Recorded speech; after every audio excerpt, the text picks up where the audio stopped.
Matapos marinig ni Rockdale ang banta mula kay Jo-hyuk, agad nitong kinitil ang tawag. Nasabi naman ni Jo-hyuk na hindi talaga pinalaki ng maayos si Rockdale. Dahil hindi muna ito nagbay bago pinatay ang tawag. Muli naman tinignan ng binata ang nakahandusay sa ilalim ng puno ng nara. Kasabay ang pagtatanong kung ano kaya ang magandang gawin sa kanya. Samantala sa kwarto ni Rockdale, pinapakita si Yuria na may dalang tsaa. Saad ng dalaga na dala niya na ang paboritong tsaa ni Rockdale. Pasigaw na inatasan ni Tukua ang dalagita, na ilapag sa lamesa at lumayas na ito. Matatandaan na muling nabigo ang masamang plano nito sa ating bida. Kaya naman galit nitong sinasambit ang pangalan ni Jo-hyuk. Hindi niya inaasahan na matatalo ang pinakamaasahan niyang assassin. Kaya natatakot na ito dahil alam na ni Jo-hyuk na siya ang nasa likod ng pagpapadala kay Desera. Isa pa sa inaalala niya ang pagkalat ng nangyaring insidente na maaring umabot sa kanilang angkan. Na maari siyang matanggal sa kanilang angkan na lubos nitong kinakatakot na mangyari. Pero nawala naman ang kanyang pag-aalala nang maisip nito na isang hampas lupa lang si Jo-hyuk. Na hindi kabilang sa kilalang angkan kaya hindi ito bibigyan ng halaga kung magsumbong ito sa mga guro. Kaya sa ngayon kailangan niya munang bantayan ang magiging hakbang ni Jo-hyuk sa kanya. Dito naman pinapakita ang paglalakad ng ating bida senyales na tapos na siyang gawan ng hindi maganda si Desera. Habang ito ay naglalakad sa kahabaan ng kagubatan. Nagsalita ang kanyang constellation na si Borche. Saad ni Borche kung nakalimutan ba ni Desera ang kanyang utak bago sumugod sa ating bida. At nadidismayang sinabi ni Borche na kung bakit binuhay pa ni Jo-hyuk ang isang kutong lupa. Pinaliwanag naman ni Jo-hyuk na sa dating buhay niya gustong-gusto niyang pumatay ng mga ganoong uri ng mga basura. Ginagawa niyang libangan ang pagpapahirap sa mga ito bago ito ipadala kay San Pedro. Pero sa ngayon hindi pa niya pwedeng gawin ang ganon bagay. Dahil isa na lamang siyang 17 taon gulang na nagkukunwaring nag-aaral ng mabuti. Dagdag pa nito na sa oras na pumatay siya, makakakuha siya ng malaking atensyon na maaring magpahirap sa kanya na kumilos ng malaya. At ito din ang magpapatagal na magawa niya ang kanyang mission na tinakda ng notification system na lubos na makakaantala sa pagbabalik ng kanilang alaala. Sumang-ayon naman si Borche sa paliwanag ni Jo-hyuk at nasabi naman nito na pamilyar sa kanya ang lumabas na itim na aura sa kanyang nakalaban. Hindi lang nito masabi kung saan niya ito unang naramdaman, pero kung mas malakas ang naipalabas na itim na aura baka matukoy niya kung saan ito nagmula. Pang-aasar pa niyang sinabi na kulang si Jo-hyuk sa abilidad na matukoy kung saan nanggaling ang ganon kapangyarihan. Kaya katulad sa pag-aaral nito, iaasa na naman sa kanya ang pagtuklas sa pinagmula ng itim na aura. Mababakas naman sa muka ng ating bida na labis nitong kinaasar ang sinabi ni Borche. Pero wala naman pakialam si Borche at iniisip nito na baka merong masasamang grupo ang namamahagi ng itim na kapangyarihan sa kanilang mga alagad.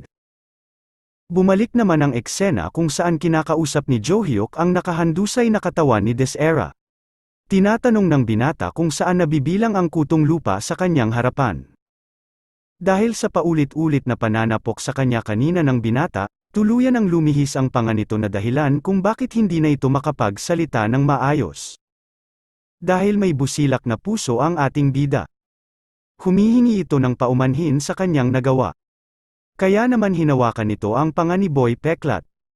At sinabi na para makapagsalita ulit ito, ibabalik niya sa ayos ang panga nito. Na agad din naman makikita na muli nitong naayos ang panga ng kutong lupa. Matapos maayos ang panga nito, agad na din nagtanong ang ating bida. Kung meron pa bang ibang tao ang sangkot sa nangyari at kung saan ito nabibilang na grupo. Hindi naman sumagot si Boy Peklat at nanatili lang itong tahimik. Kaya napabuntong hininga na lang ang ating bida. Dahil siya ang bida at madalas ang bida sa kwento ay may mabuting puso. Hinawakan nito ang kamay ni Boy Peklat para pisilin at durugin ang buto nito sa kamay na labis nagbigay ng kasiyahan sa ating bida.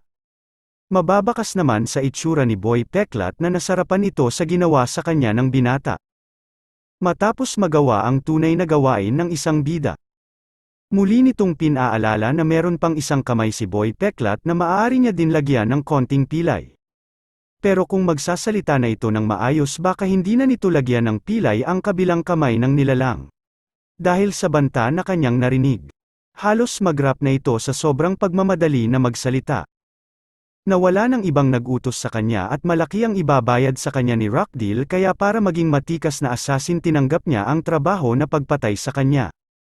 Tumumpak ang hinala ng binata na si Rockdale ang may pakana ng lahat. Iniisip din ito na sa unang insidente na bigla ang pag-atake sa kanya ng grupo ni Lyric Sunrise ay si Rockdale din ang may pakana. Matapos na makumpirma na isang tao lang ang nasa likod ng lahat. Muli niyang tinanong si Boy Peklat kung sino ito at kung saan ito nabibilang na pangkat. Pagbabantang sagot nito na huwag nang alamin kung sino siya at kung saan ito napapabilang na pangkat. Dahil hindi magtatagal pupuntahan din siya ng kanilang pangkat para magpakilala ng personal sa kanya. Kinamot naman ng ating bida ang kanyang tenga. Kasabay ang pagsasabi na hindi niya narinig ang sagot sa kanyang tanong. Na ibig sabihin ay gusto nito maramdaman ang masalimuot na karanasan na sinapit kanina. Dahil sa takot nito na muling mabali ang kanyang kalansay. Kaya naman bago pa matapos magsalita ang ating bida. Sinabi na nito ang kanyang pangalan na Desera Ventrek at kabilang ito sa grupo na kilala sa masasamang gawain na tinatawag na First Species. Nasabi naman ni Jo-hyuk na naririnig na niya ang grupo ng First Species. Pero hindi niya inaasahan na pagpaslang pala ang pinakalayunin ng kanilang grupo.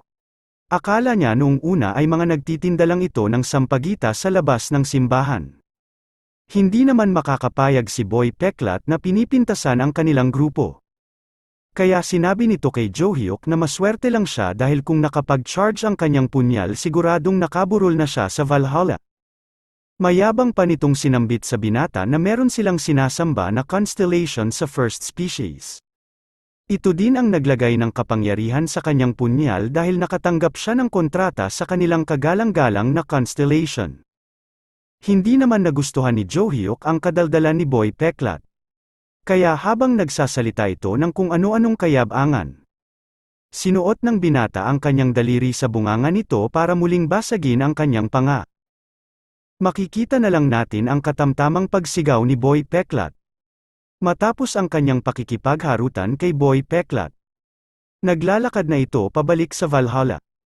Makikita din na ito ay nagsasaliksik tungkol sa First Species at lahat ng mga nababasa tungkol sa grupo ay sinasabi na ang grupo ay puro kasamaan ang ginagawa. Dahil hindi naman alam ng ating bida na si Desera ay tinakwil na ng pamilyang Ventrek at si Rockdale ay kumikilos lang na hindi din alam ng kanilang angkan.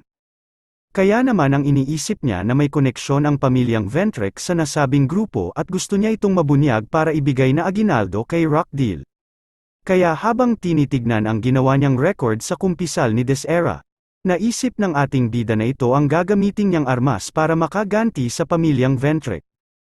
Samantala sa kwarto ni Instructor Lilia, napansin ito na may tumatawag sa kanya at ito nga ang butihin natin bida na may kalokohan na naman na gagawin. Makikita naman na masaya ang instructor sa pagtawag ng binata sa pag-aakala na pumayag na si Jo-hyuk na maging assistant niya. Paliwanag ng binata na hindi tungkol doon ang pakay niya sa pagtawag. Gusto niya lang itanong sa magandang instructor kung meron itong kilala na mga news reporter. Makalipas ang ilang oras matapos magbitaw ng matatamis na salita kay Instructor Lilia, makikita natin na naging effective ang ginawa ni Jo-hyuk dahil agad na lumabas sa mga news community ang kwento tungkol sa pagtatangkang pagpaslang sa isang estudyante ng Valhalla.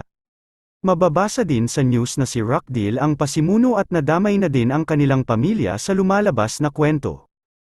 Kaya naman magbibigay ng malinaw na statement ang pamilyang Ventrek sa nangyaring insidente.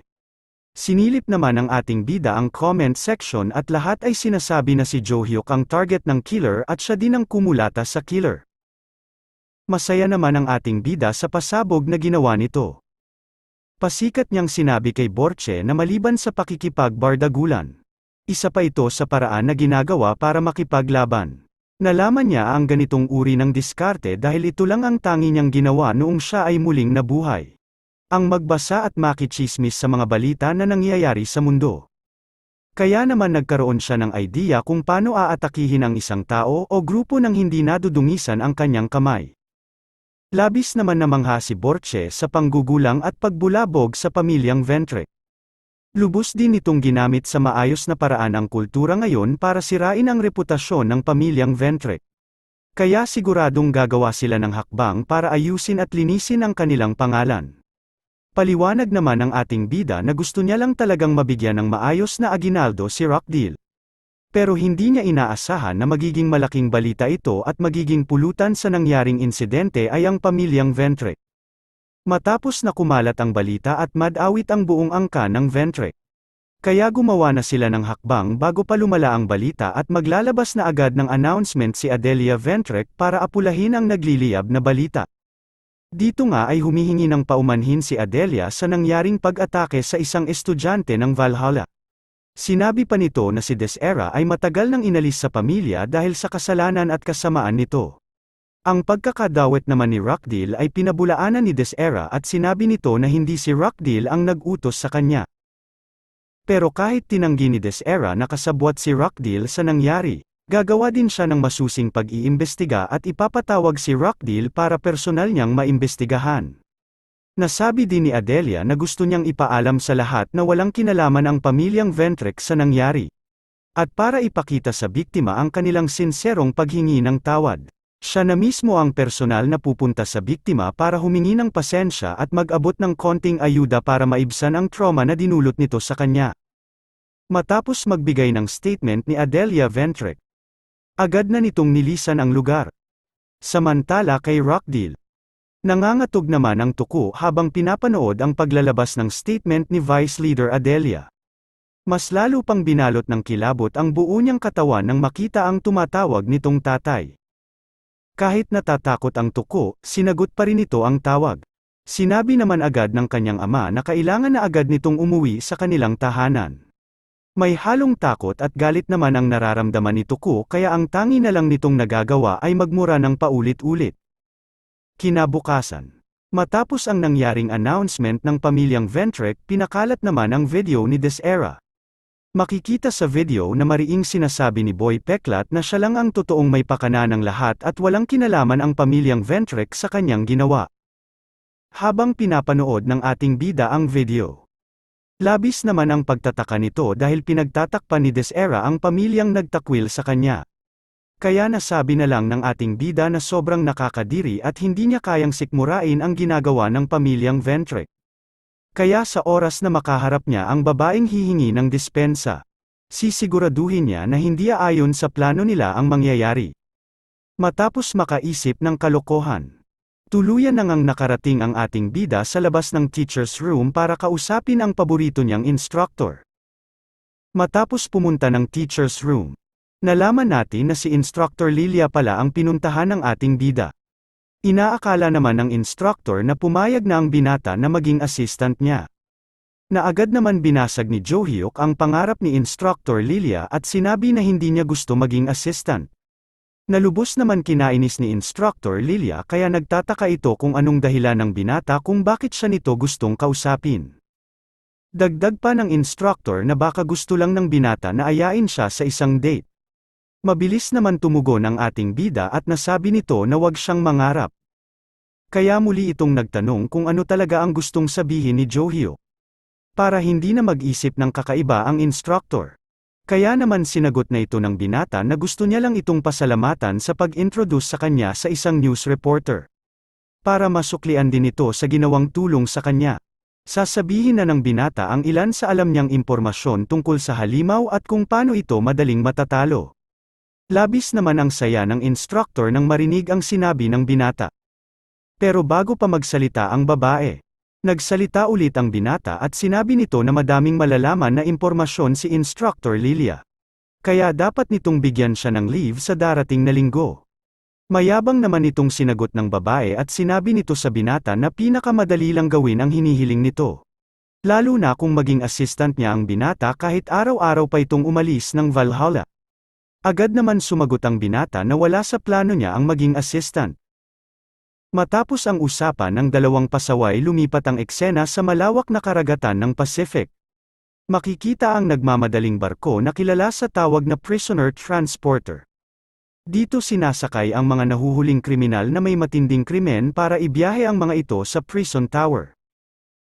Ang Prison Tower ay gawa ng isang constellation at ang layunin nito ay ikulong ang mga kriminal. Inaalis din ng Prison Tower ang lahat ng uri ng kapangyarihan. Sa madaling salita, nagiging normal na tao na lang sila sa loob ng kulungan. Makikita naman natin na isa sa mga pasahero ng barko ay si Desera Ventrek. Dito ay iniisip niya na kailangan lang niyang protektahan si Rockdale para manatili ito sa pamilyang Ventrek. Dagdag pa nito na sa oras na maging okay si Rockdale sa pamilyang Ventrek, gagawa ito ng paraan para mapababa ang sentensya sa kanya ng 5 taon. Natigilan naman sa pag-iilusyon si Desera nang may biglang nagsalita. Tinawag nito si Desera nang may galis sa muka. Bago pa man makita ni Desera ang nilalang na nagsasalita, mabilis na siya nitong hiniwa. Makikita ang isang nilalang na may hawak na maliit na patalim.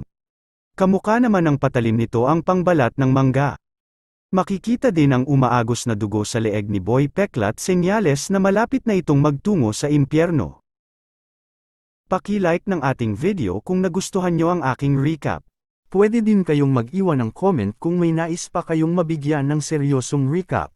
Pindutin nyo na din ang subscribe button pati na din ang kalembang para mauuna kayo sa mga ilalabas kong mga recap.